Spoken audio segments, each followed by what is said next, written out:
Hello everyone, this is Psycho Kirby. Welcome back to my series of making a living dex in every single Pokemon game.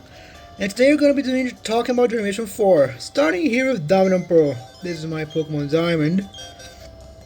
And in this game, let me put it in the right box first. Here is the complete Sinnoh Dex. It's only the 151. Here are the Burmese. Here are some of the Honey Tree Pokemon, like Cherubi, Heracross, and Aipom. Most of these were pretty easy, for one titanic exception, that being this abomination, the Honey Tree Snorlax in this case that I evolved. This took about 2 weeks to catch, and I bred for the other and leveled it up a bit. But yeah, this took almost 2 weeks to catch. I wanted to get this in that game itself. Your Spiritomb I had to talk to, I have to talk to myself like 30 times, as in the other games.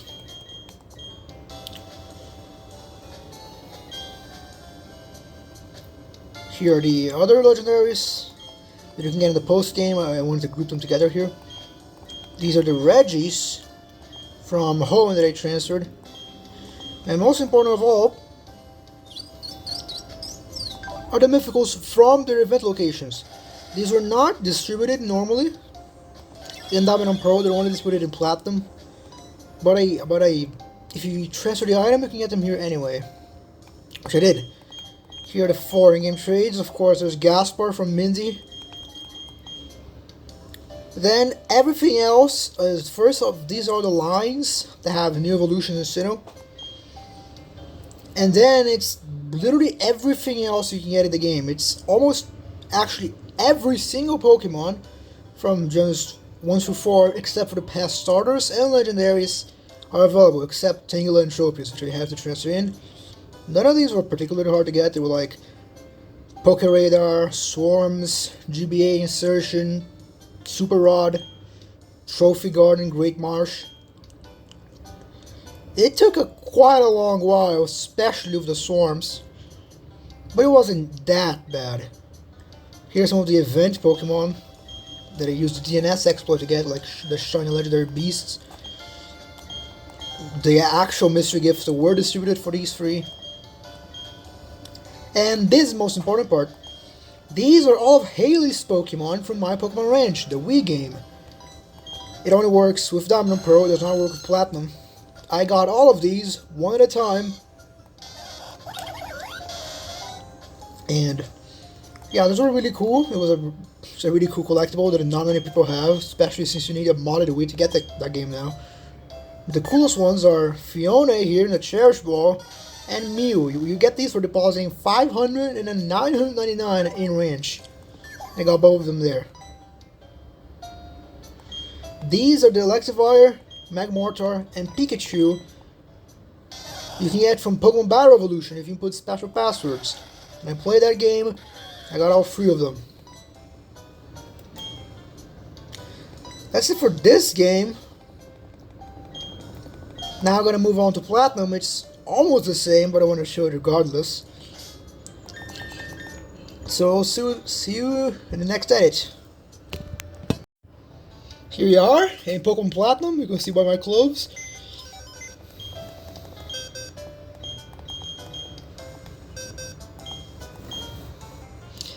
Yeah, again, this is the Sinnoh Dex. The first 151 are the same. In the same order, I mean, but the Pokemon are unique. I caught them all over again. Except for Munchlax that I had to breed. I was not going to go for that utter torture ever again.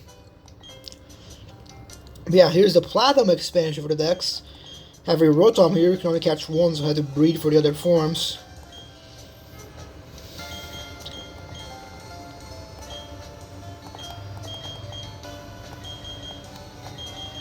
These Regis. Not many people. It's not very well known, but you could actually catch them in Platinum if you have an event Regigigas, which I got with the DNS exploit. So I caught the free Regis in Platinum itself here. Then here's the free legendary birds you can get in the post game by roaming. I use Master Balls on all of them. And as I have enough games, so I could farm enough Master Balls. These again are from their event locations. Darkrai, Shaman, and Arceus. In-game trades, they're exactly the same as in Diamond and Pearl. And again, every single Pokemon from all the other methods, the selection is almost identical. Most of them are in the same places, but I did get them again because the order is totally different.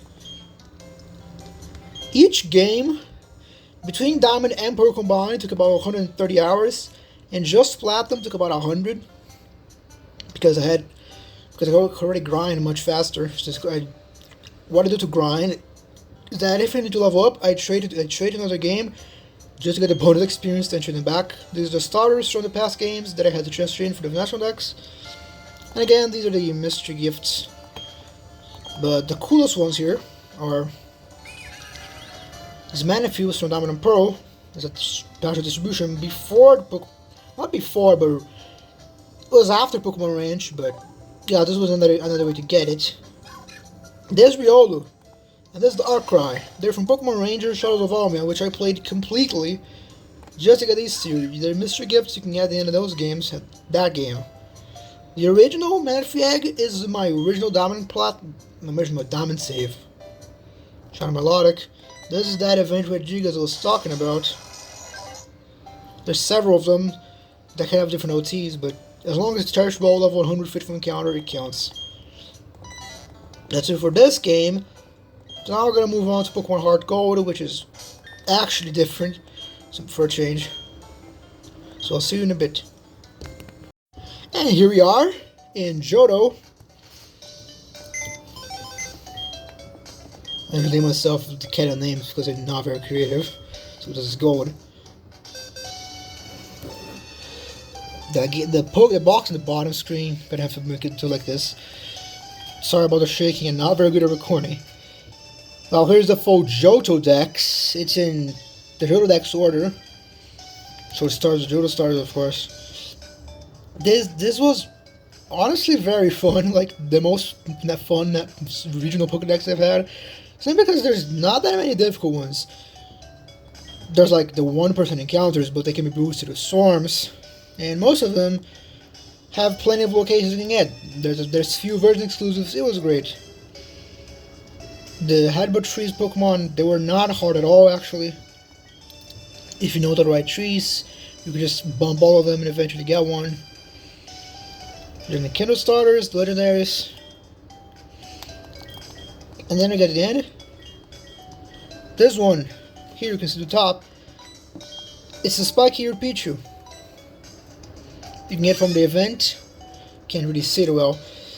This is a Spiky Pichu you can get from the DNS event if you have a event Shiny Pichu, which I got in Sinnoh. This is the Red Gyarados from the Lake of Rage.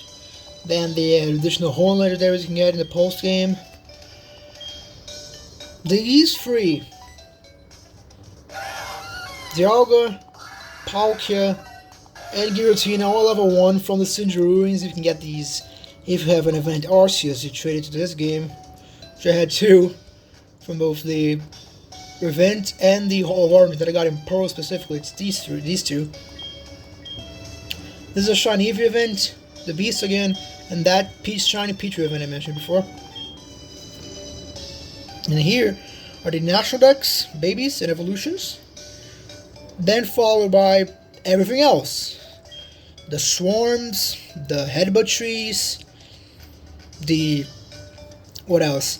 There's the Safari Zone. Jesus Christ, the Safari Zone. Thankfully, there is an exploit you can perform nowadays to reach the max number of time you need to unlock everything, which I did because I was not going to wait 100 days for Gible. But basically, I caught everything in all those locations, including the Safari Zone. It wasn't that bad. Once the worst part is the time requirement. After that, it's just a matter of usual Safari Zone bullshit. This Metagross is from Steven Stone. It's an in-game trade. It's Iron, the Metagross. Well, it starts a battle, but I evolved it.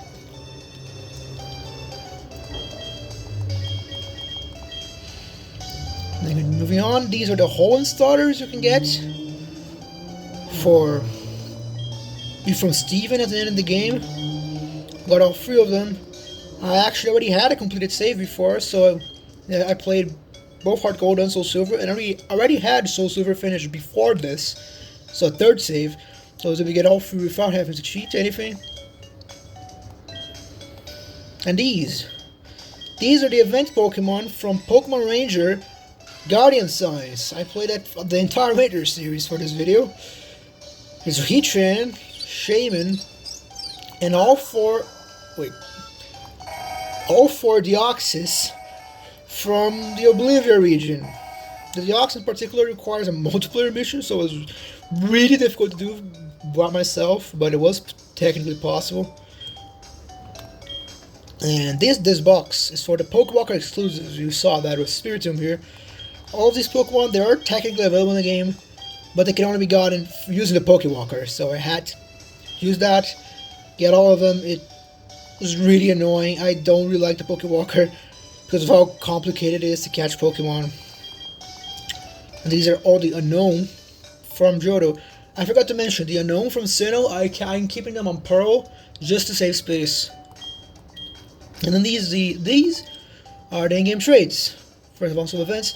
This is the Slugma, the Mareep, and the Wooper you get from Primo. You have these inputs, rather unique codes for every trainer ID. You can get these 3. These are all the remaining in-game trades.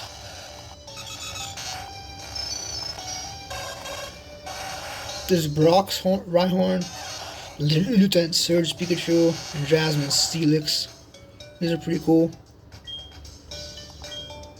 This is Kenya, the Spearow for the Mayo thing. This is Shucky, the Sugar from Silent City. Well, that is it really for Generation 4.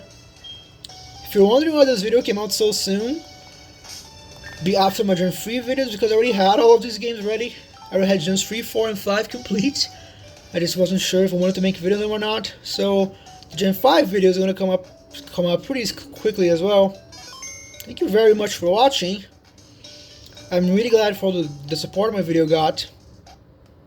Well, it was nice to have you here. Thank you very much.